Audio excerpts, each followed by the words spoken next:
Konnichiwa.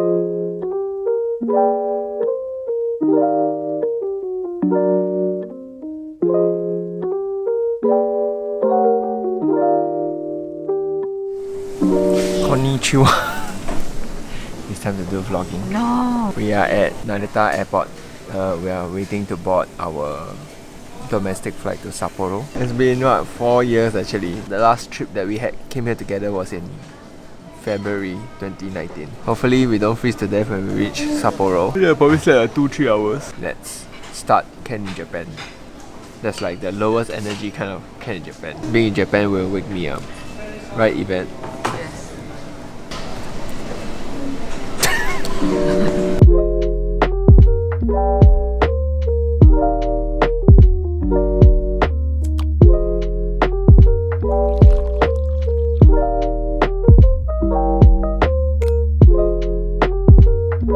We are at Hokkaido now, yay! We finally settled into our hotel and we're gonna get our first proper meal. This is season 4. Season 4 has been a long time coming. Season 3 was 4 years ago. Everybody is waiting. You subscribe here because you're waiting, right? Sadly, Japan, you still have to kind of wear masks. Actually, I think outdoor you don't wear, but everybody just wears. So yeah, you can see the area is all covered in snow. Some parts are a bit snowy and dirty, like here. So you kind of have to navigate around it. I think we are more or less properly dressed, I hope. Layering up. Gonna walk around. Today should be a chill day.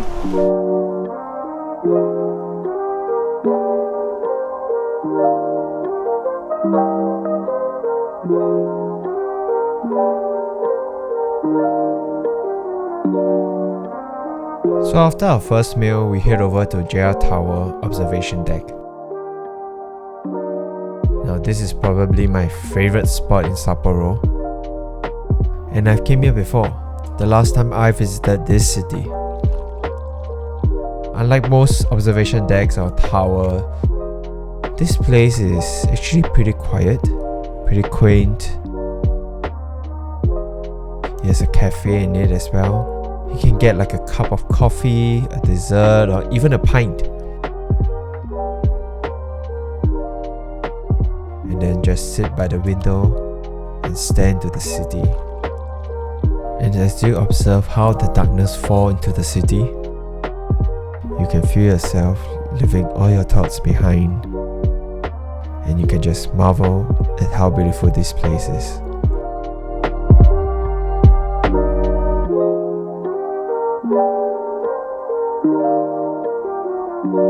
A special shout out to this dango place we dropped by. You can help yourself to free hot tea while waiting for them to prepare the food. What we ordered was essentially a mochi covered in kuromitsu, a dark sugary syrup, and kinako, which is roasted soybean flour. It's a small but really nice place for respite from the winter cold of Sapporo.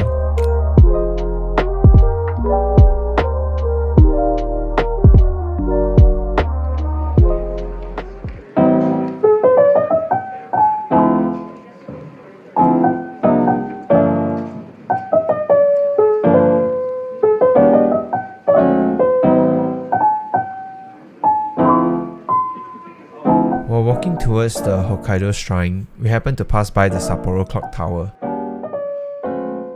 I mean, you don't really consider this a tower today, but the chimes of this clock could be heard from about 4 kilometers away. It was built by an American as part of a college in the 19th century, which is why the architecture feels very westernized. Today, it is the oldest running mechanical turret clock in Japan.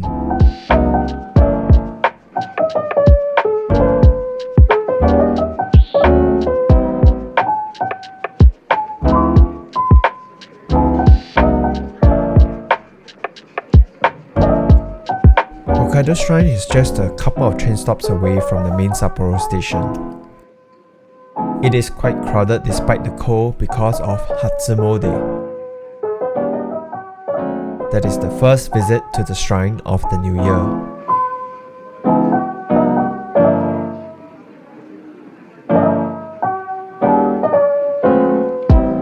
As you can see, there's a lot of street food here. It's almost like a festival. You can find meat skewers, meat buns, taiyaki, all sorts of food.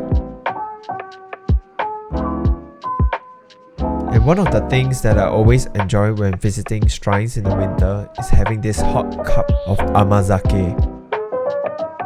It is a fermented rice drink which tastes slightly alcoholic, slightly sweet, and it warms you up really nice in the winter.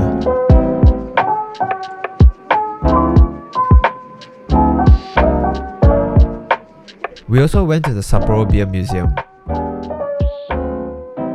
I've been here before and it's a place where a lot of tour groups do like to visit. So if you are heading towards here, just be aware that it can get quite crowded. There is also an area where you could taste their beer. I don't remember having the queue back then, but this time we had the queue for about 45 minutes. And if you are willing to queue, I would recommend going for the full flight where you could taste the different beer varieties. Hello, konnichiwa! We are heading to Genghis Khan, which is a lamb barbecue place. I'm not a big fan of lamb mutton and I don't like it because of the gamey taste. But I've heard like the good ones, the good Genghis Khan here, their BBQ doesn't have that gaminess. We decided to give it a try. In fact, now it's pretty late. It's around 9:30, close to 9:30 because the restaurant we went to was fully booked. So we went back hotel to rest a bit and then now here we are. Let's go. So this is Genghis Khan or Genghis Khan. It is Hokkaido's signature barbecue. And from what I've read, it's called Genghis Khan because the lamb is a popular dish in Mongolia and the grill itself actually looks a little bit like the helmets of Mongolian soldiers. We ordered the meat platter and it comes with lamb, mutton, some premium mutton and the heart. Surprisingly, they actually taste pretty okay. The meat is all extremely well seasoned. The marinade is usually made out of garlic, soy sauce, ginger, mirin, and even apple, which I believe gives this little sweetness to the meat after it's cooked. And it takes away most of the gaminess. I mean, I could still sort of smell and taste it, but I would say it's a lot milder than what you would expect from a mutton dish. Otherwise, the meat is pretty tender. All in all, I wouldn't say that I would choose this over beef or pork, but this is something that I wouldn't mind eating again.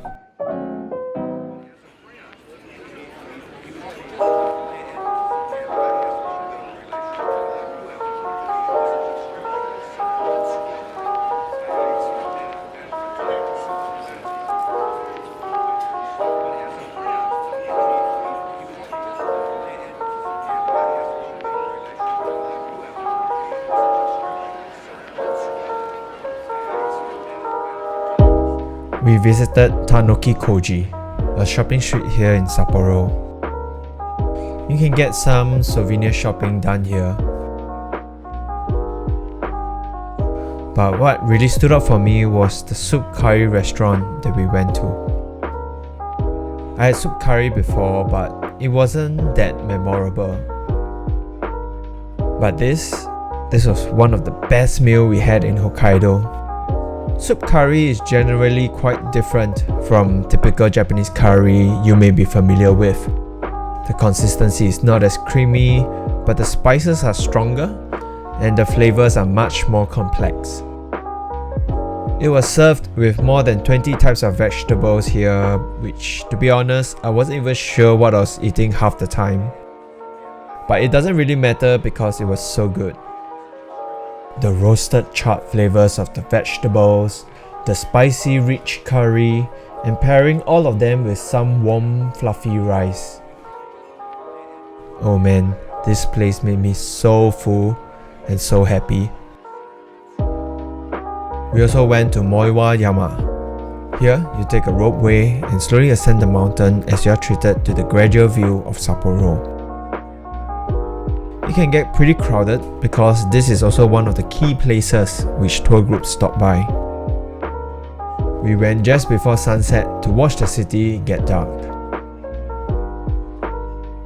The view is nice, but to be honest, I prefer the view at JR Tower Observatory so much more. I feel like over there, you kind of get a better sense of the character of Sapporo. And here, it feels like you're just staring out at a huge city.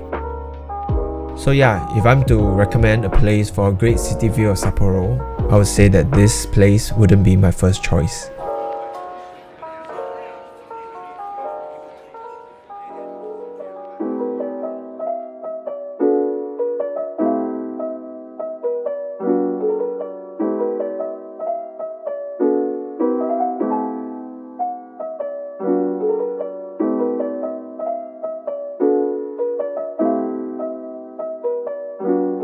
We head over to Lake Toya, which is about a 2-hour ride out of Sapporo.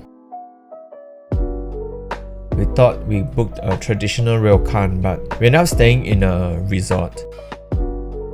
But I'm not complaining because this place is pretty nice. We kind of just stayed within the resort and enjoyed our room rather than going out to explore. It has a nice lake view where you can also see Nakajima. You could technically take a ferry out to the islands, but that was not something we did. We kind of just walked along the lake and enjoyed the snowy cold weather. And I was also able to fly my drone. This is actually my first time flying my drone in Japan. Drone registration has become a lot easier now, and you can actually do it through an online portal. But still, you can only fly in areas away from airports and crowded spaces. And Lake Toya, located away from the cities, is a place where you can fly without additional permits.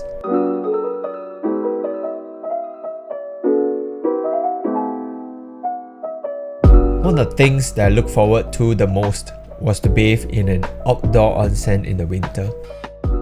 I really like the sensation of feeling warm and toasty in the winter cold.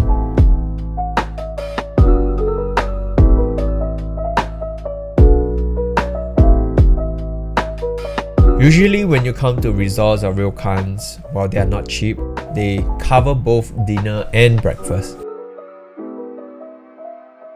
To be honest, I would have preferred to experience a more traditional meal, which you get at ryokans, but the buffet here is still pretty awesome. The dining area has these large glass panels which allow you to enjoy the view while you're having your meal. And with that, we were done with Lake Toya as we embarked on another 2-hour journey towards Hakodate. But that is a story for another time. Thanks for watching, and I'll see you in the next part. Bye!